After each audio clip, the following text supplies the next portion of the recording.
வரிவளையாயங்காளோ நம்முடைய தலர் முன்பு நாணி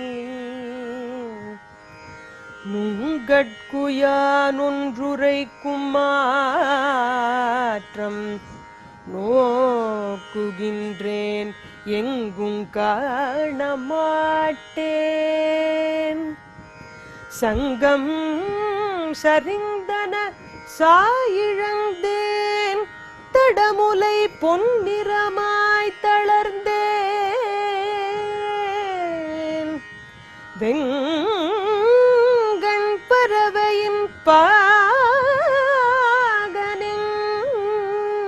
கோல் வேங்கடவாணனை வேண்டிச்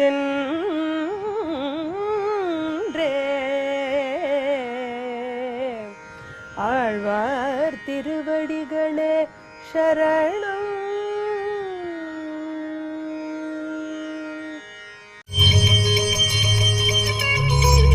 భక్తామృతం విశ్వజనానుమోదనం సర్వార్ధదం శ్రీషఠకోపవాङ्మయం సహస్రశాఖోపనిషత్సమాగమం నమామ్యహం ద్రావిడ వేదసాగరం. శ్రీమతే షఠకోపాయ నమః. శ్రీమతే రామానుజాయ నమః. అఖిలహేయ ప్రత్యనీక కళ్యాణైకతానుడు అవాప్త సమస్త కాముడు అయినటువంటి భగవంతుని యొక్క నిర్హేతుక కృపా కటాక్ష విశేషము చేత దివ్యజ్ఞాన సంపన్నులైన మహానుభావులు నమ్మాళ్ళవారు. వారు అనుగ్రహించిన ప్రబంధము శ్రీసూక్తి సన్నిధానమై భగవత్పరములైన భగవద్విషేకములైనటువంటి అనేక తత్వ రహస్యములతో నిండిన ప్రబంధమై తిరువాయి మొഴി అనేటువంటి నామకరణంతో ప్రసిద్ధమైంది. అద్భుతమైనటువంటి భగవత్ కవిగా పెద్దలచే సంభావించబడ్డ మహానుభావులు ఈ శఠకోప మునీంద్రుడు. వారు రచించినది కేవలం పౌరుషేయమైనటువంటి ప్రబంధము కాదని పెద్దలంతా ఇది అపౌరుషేయంగానే భావిస్తారు. అనగా భగవంతుడు పలికించిన పలుకులు కదా ఇవి. ఎలాగైతే పోతనామాత్యుడు పలికెడిది భాగవతమట, పలికించడి వాడు రామభద్రుండట అని కీర్తించినట్లుగానే ఇది కేవలం భగవంతుడే తమ సన్నిధానములో ఉండి తమ నోటి వెంట ఈ అద్భుతమైన ఆనంద పరివాహ రూపమైనటువంటి ప్రబంధాన్ని వెలయించరు. కాబట్టే ఇది గొప్ప గొప్ప మాటల కొలువు, శ్రీసూక్తి సన్నిధానము, దానికే తిరువాయిముషి అని పేరు.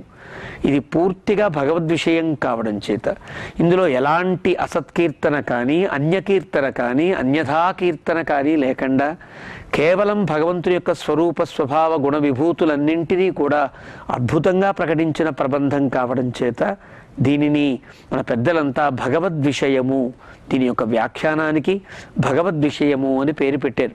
అలాంటి భగవద్విషయంలో మనాన్ని అందులో ఉండేటువంటి ఒక అమృతాన్ని, అతృప్తమైనటువంటి అమృతాన్ని ఆస్వాదించే ప్రయత్నంలో 7 శతకములు పూర్తి చేసుకుని 8వ శతకంలోకి అడుగిడాం.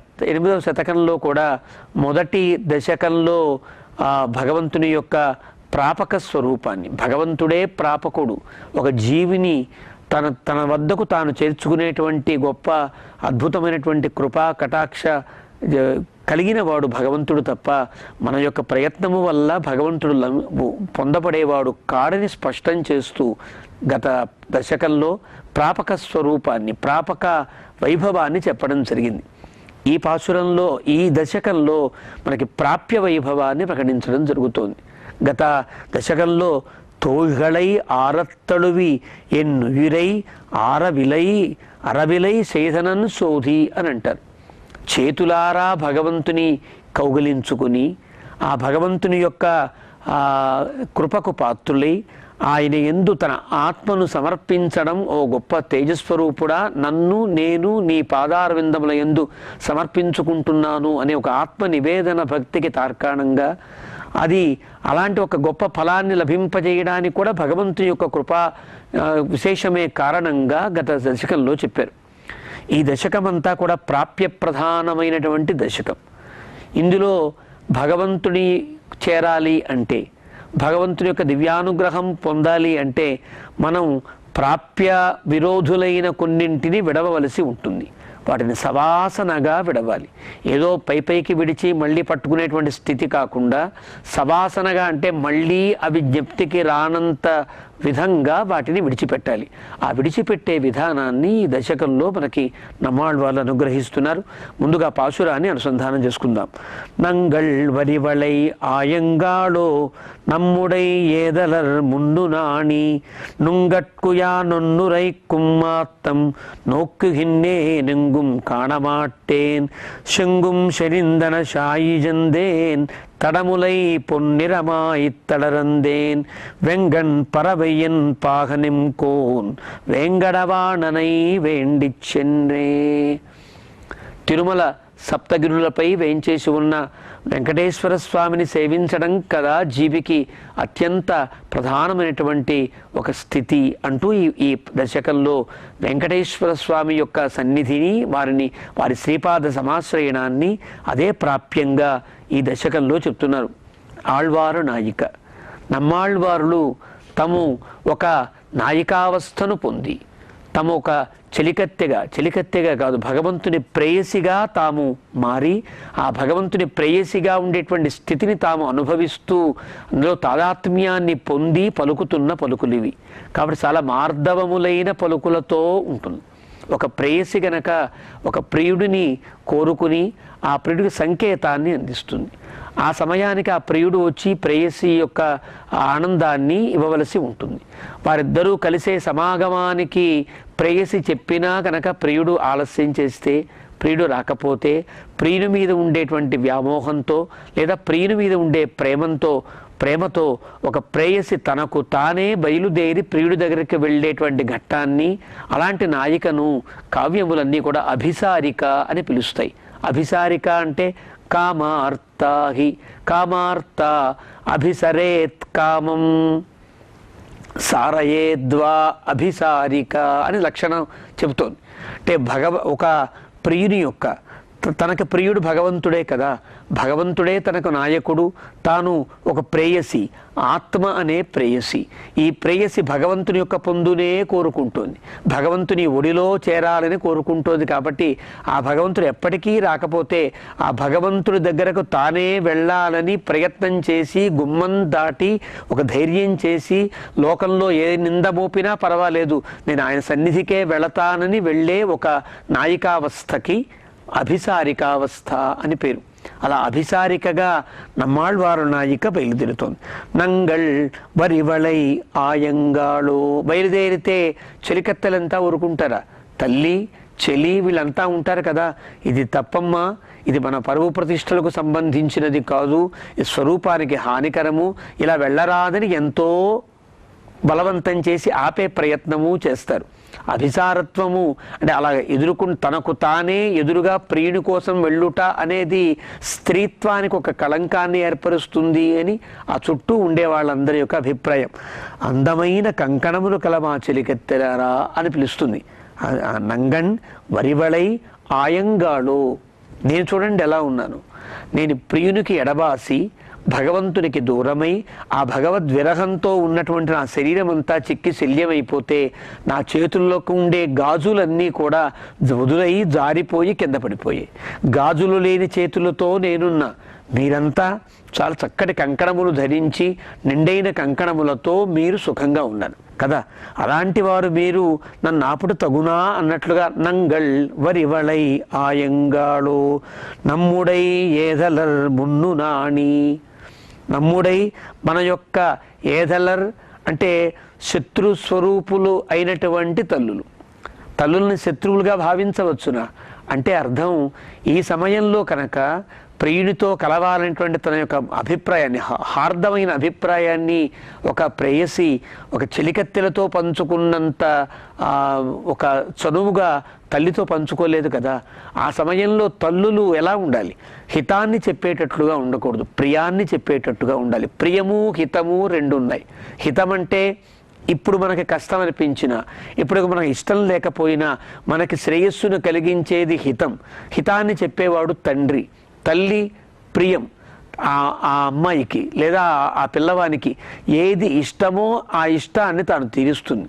ఒక వ్యక్తి, ఒక పిల్లవాడు కనుక ఏదో కావాలని మొరాయిస్తే తండ్రి వల్ల కాదు, ఆ వస్తువునికి ఇవ్వడానికి వీల్లేదు అంటాడు. కానీ తల్లి పాపం ప్రేమ స్వరూపిణి కావడం చేత, ప్రియాన్ని కోరుకునేది కావడం చేత పక్కకు పిలిచి నాన్నకి తెలియనివకే ఇగో తీసుకో, ఇది తిను, ఇది ఆస్వాదించు అని ఇస్తుంది. కారణం తల్లి ప్రియం, తండ్రి హితం.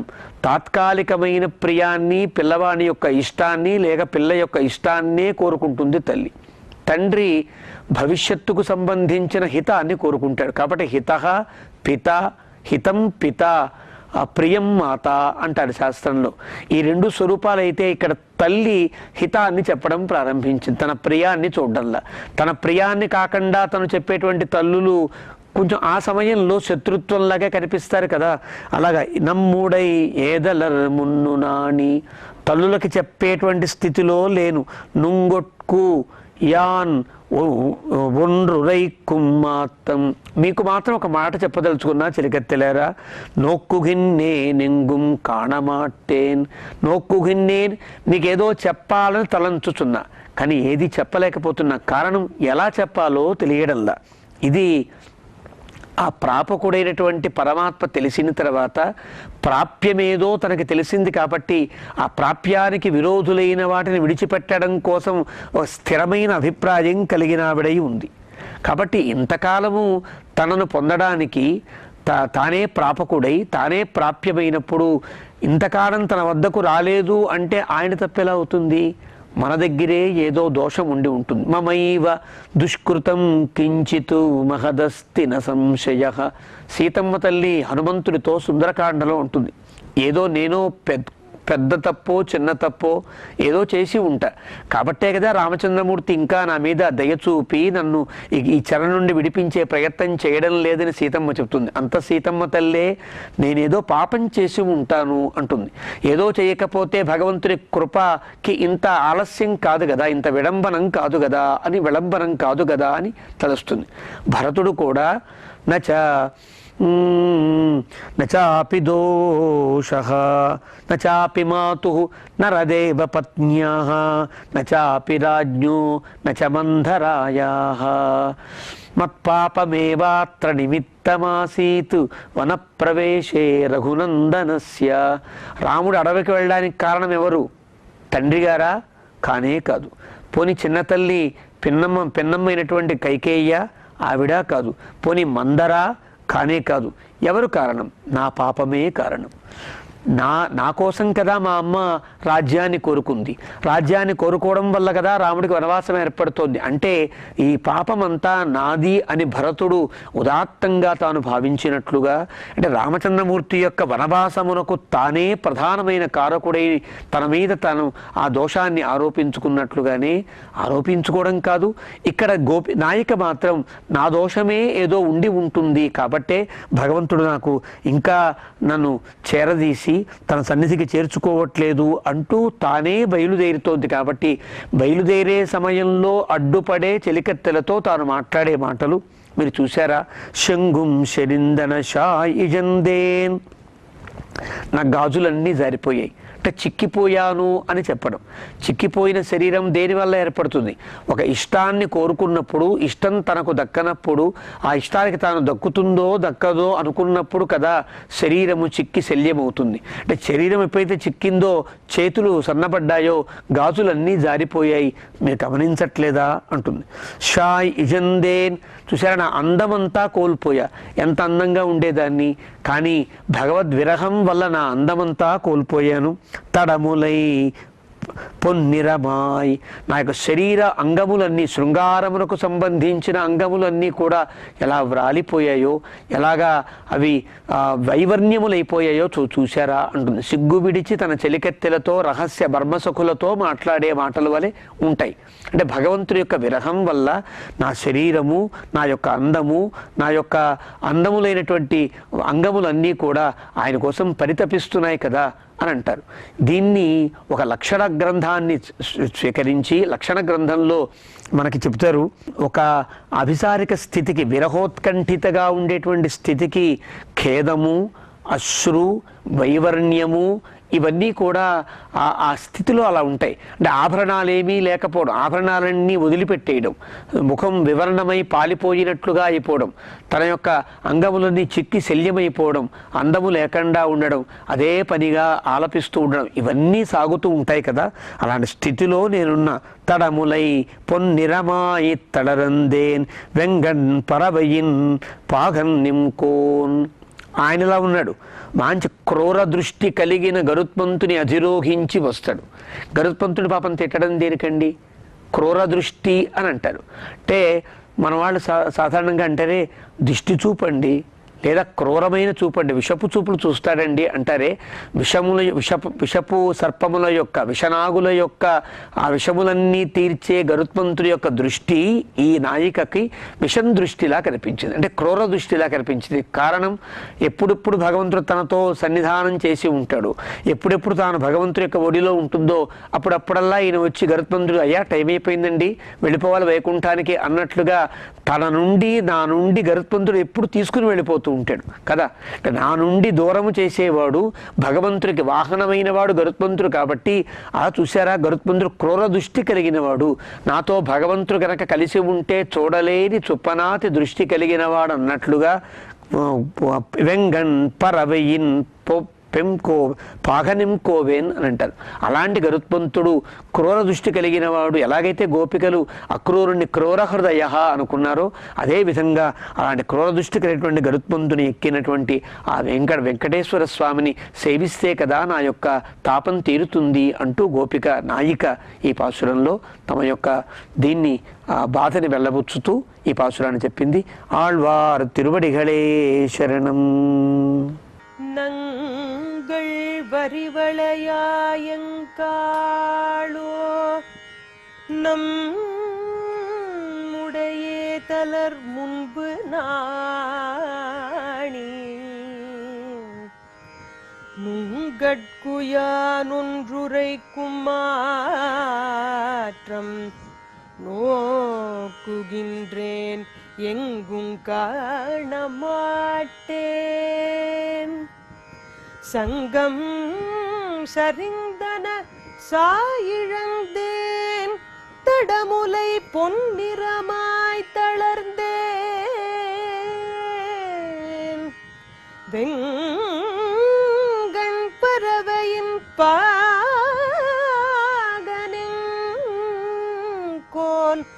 வேங்கடவாணனை வேண்டிச் சென்றே.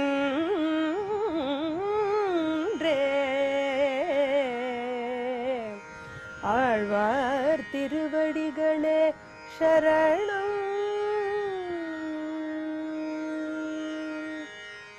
ஓ